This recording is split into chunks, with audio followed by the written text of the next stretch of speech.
कपड़े धोने वाली बहू। शादी के पहले से ही विभा को कपड़े धोने का बड़ा शौक था। कभी नल के नीचे तो कभी तालाब के पास। अरे मेरी नीली वाली लुंगी नहीं दिख रही है। विभा की अम्मा कहाँ रखी है लुंगी? अरे वो तो विभा ने परसों ही धोकर रखी थी आपकी अलमारी में, देखो वहीं होगी। वो ना मैंने आज धो दी, मुझे लगा कि गंदी हो गई होगी। अरे कैसे गंदी हो गई थी, उसे तो मैंने पहना भी नहीं। हे भगवान, इस लड़की के कपड़े धोने की आदत से परेशान हो गया हूँ मैं। जितना तो घर में राशन नहीं आता, उससे कहीं ज्यादा डिटर्जेंट पाउडर का खर्चा है। इसकी शादी करवा दो, शादी जाए अपने घर में ही करे काम, फिर चाहे घर के कपड़े धोने हो या पूरे गांव के। हाँ ठीक बोल रही हूँ, देखता हूँ मैं कोई लड़का। वो दिन भी आ जाता है जब विभा को देखने लड़के वाले आ जाते हैं। लड़की मुझे अच्छी लगी। होने वाली सास कहती है, बेटी अगर कुछ पूछना है तो पूछ लो। वैसे तो हमारी लड़की बहुत ही शर्मीली है, जो बोल दो वो मान लेती है, इसे क्या पूछना होगा। अरे कैसी बात कर रही हो माँ, मुझे इन लोगों के घर रहना है, सवाल तो कई है। हाँ हाँ बेटा पूछ लो ना, क्या पूछना है। आप लोगों के घर कपड़े कौन धोता है? सास का मुंह बन जाता है। देखो अगर तुम ये कहना चाहती हो कि तुम्हें कपड़े धोने नहीं आते तो सुन लो, कपड़े मैं ही धोती हूँ, लेकिन तुम्हारे आ जाने के बाद मैं रुमाल तक नहीं धोऊंगी। अरे चुप रहना भाग्यवान, बहू बेचारी घर आई नहीं, उसे डराना शुरू कर दिया। वो क्या है ना बिटिया, अभी तक तो ये कल्लू की माँ ही धोती थी, लेकिन अब तुम्हारे पापा तो दहेज में वॉशिंग मशीन देंगे ही। तभी विभा की माँ बोल पड़ती है, सवाल भी पूछा तो क्या। वैसे भाई साहब, मशीन की तो फिर भी कपड़े धोने की कैपेसिटी होती है, मतलब जो बिटिया दे रहे हैं ना विभा, इसे कपड़े धोने का बहुत शौक है। ये आप लोगों के क्या, आस पड़ोस गांव मोहल्ले सबके कपड़े धो दे और उफ तक ना करे। बाहर देखा नहीं आपने कितने कपड़े सूख रहे हैं, सब हमारी बिटिया ने ही तो धोए हैं। बस भी करो ना माँ, शर्म आ रही इतनी तारीफ सुनकर। और तो और एक दाग निकाल कर दिखाओ तो मान जाऊँ। हाँ अच्छा माफ करना बेटा, मैंने गलत समझा, हमें तो रिश्ता बहुत पसंद है। और ऐसे जुड़ जाता है रिश्ता कपड़े धोने का शौक रखने वाली विभा का। उसकी शादी हो जाती है कोयला फैक्ट्री में काम करने वाले कल्लू के साथ। शादी के बाद अचानक विभा चिल्लाती हुई सास के पास आती है, सासू माँ, अरे सासू माँ कहाँ है आप? ये तो धोखा है, धोखा दिया आप लोगों ने मुझे। इसे ससुर के चक्कर के बारे में पता चल गया। अरे तो उसमें तुझे क्यों धोखा मिला है? अरे नल में पानी नहीं आता, कपड़े कैसे कब धुलेंगे? अच्छा तू पानी नहीं आ रहा उसकी बात कर रही है। तो आपने क्या सोचा? कुछ नहीं। अच्छा तेरी माँ ने कहा था कि कपड़े धोने का शौक है तुझे, याद आया मुझे।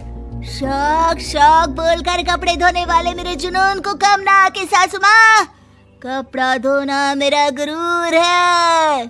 तभी पति भी वहाँ आ जाता है। अभी मैंने इसे सनी देओल की फिल्म दिखाई है, उसी के डायलॉग मार रही है माँ। अच्छा सुन, साफ साफ बता रही हूँ, पानी सुबह 4 से 6 और शाम को 10 से 12 आता है, समझी? विभा टाइमिंग सुनकर हैरान हो जाती है। ये क्या भूतों का मोहल्ला है? सुबह 4 बजे उठकर कौन कपड़े धोता है? 4 बजे टंकी में पानी जाता है, फिर सारा दिन धोना ना, किसने मना किया? अरे कैसी बात कर रही हैं? 200 लीटर की टंकी में कितने कपड़े धो लूंगी मैं, सुबह ही उठ जाऊंगी मैं। अब क्या था, विभा सुबह 4 से लेकर रात के 12 बजे तक कपड़े ही धोती रहती। एक रोज सास पड़ोस से निकलकर कहीं जा रही होती है कि साथ वाली कहती है, हाँ कल्लू की माँ, जरा ये बताओ कि 2 साड़ी है, 2 ब्लाउज और एक पेटीकोट और एक नाड़े वाला लंबा कच्छा। हाँ तो? अरे तो क्या, कितना लोगी धुलाई ये बताओ। धोबन दिख रहे हैं हम क्या? हमारे पति सरकारी नौकरी से अभी रिटायर हुए हैं और बेटा सुपरवाइजर है कोयला फैक्ट्री में। धोबन समझ रखा है हमें? हाय रे कल्लू की अम्मा, माफ कर दो, वो तो मोहल्ले में यही सब बता रहे थे कि तुमने बहू को कपड़ा धुलवाने के काम में लगा दिया है। सास को पड़ोसन की बात सुनकर गुस्सा आ जाता है। वो घर पहुंचती है जहां घर के बाहर ही इतने सारे कपड़े सूख रहे होते हैं जितने कि किसी धोबन के घर पर। अरे ओ कल्लू की दुल्हन, बाहर निकल। माँ जी यहीं आ जाओ, बाथरूम में चादर धो रहे हैं हम। अरे अभी हम धोते हैं, तुमको बाहर निकलो। ये आस पड़ोस वाले बोल रहे हैं कि हम बहू से कपड़े धुलवा कर उसे कपड़ा धोने वाली बना दिए हैं। अरे छोड़ो ना माँ जी, किन लोगों की बातों में आती हो? आस पास के लोगों का तो काम ही होता है कि वो किसी तरह सास बहू को लड़ा दे। बहू सारे घर के कपड़े धोती है, ये क्या कम है? बोलिए। सास को भी लग जाता है कि वो बहू का ये सनकीपन नहीं छुड़वा सकती, इससे अच्छा है कि खुद ही चुप हो जाए। एक रोज सास और बहू मंदिर जाते हैं, जहाँ सास की साड़ी वहाँ खड़ी भीख मांगने वाली से मिलती है। माँ जी क्या बात है? आप आपकी साड़ी उस भिखारन से कितनी मिल रही है ना? हाँ हाँ देखो तो, दोनों की साड़ी मिल रही है। क्या बात है कल्लू की अम्मा, तुम खुद को तो अफसर की बीवी बताती हो और ऐसी सिंपल सी प्लेन साड़ी पहनकर घूमती हो। सिंपल और प्लेन नहीं है ये साड़ी। तो क्या सोने के धागे से फूल बने हैं?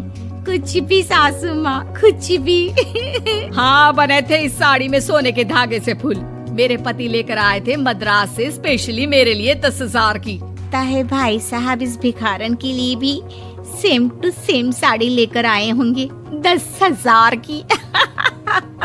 सास उस वक्त तो कुछ नहीं कहती, लेकिन बहू के साथ घर आती है और अलमारी से एल्बम निकाल कर लाती है। ये साड़ी देख रही है, ये वही साड़ी है जिसे मैंने अभी पहना था। इस साड़ी में ये जो चमकदार फूल दिख रहे हैं ना, ये सोने के धागों से काटे गए हैं। लेकिन तू लोकल वॉशिंग मशीन ब्रश से घिस घिस कर सारे फूलों को निकाल कर साड़ी प्लेन कर दी। मुझे माफ कर दीजिए सासू माँ। और तो और, जब मैंने तुझे तेरी गलती के लिए कुछ नहीं कहा, लेकिन तूने तो सबके सामने मेरा मजाक ही बना दिया। क्यों? बहू को समझ में आ जाता है कि अब से उसका कपड़े धोना बंद।